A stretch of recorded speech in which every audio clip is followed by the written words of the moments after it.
Hi everyone, I'm Juan Pablo Velasco, the mission leader. My name is Luis Ramirez, and I am the Aerodynamics and Airframe Team Leader. My name is Juan Carlos Rengifo, and I'm part of the Airframe and Aerodynamics Division. My name is Esteban Molina, and I'm in charge of structure design and manufacturing. My name is Samuel Morales, and I'm in charge of the structural design and construction. This is Javier. I am the propulsion system leader and also the safety manager. My name is Caro Cordova, and I am the operations and communications manager. My name is Ronaldo. I am the leader of the payload, recovery, and telemetry. My name is Miguel Ángel Mora Cardona. And these are Jason, Juan David, Jonathan, Janka, and Sebastian, our mentor. The current Alliance Indomitus mission proposal aims to develop a functional rocket platform according to the LASC 2026 requirements in 1 kilometer apogee with a solid rocket propulsion system. With that being said, our teammates will present you what we are doing to accomplish the challenge. Currently, we have a propellant made of sugar and sorbitol and also potassium nitrate. Burning rate is regressive and it starts with a higher thrust, then it is going to decrease the thrust with time. The geometry of the propellant is conical in the first section, then it is base geometry, and the last part is prenuptial, so we can have that regression rate. Currently we're manufacturing the propellant so we can achieve those tests and acquire the data so we can redesign and iterate in that prototype. In the Airframe and Aerodynamics Division, we've devised 3 model proposals. Though all of them are very similar, we have arrived at a final solution, which ensures both static and dynamic stability throughout the whole flight, as well as complies with all the competition's regulations.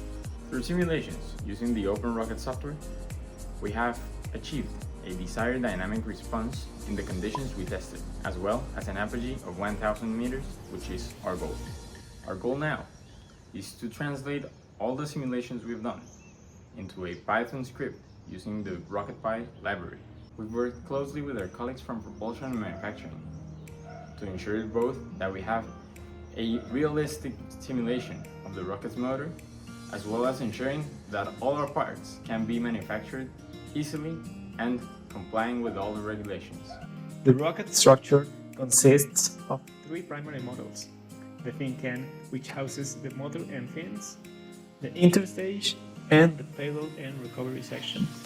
This modular architecture was selected to simplify transportation, facilitate adjustments, and enable replacement of components when required.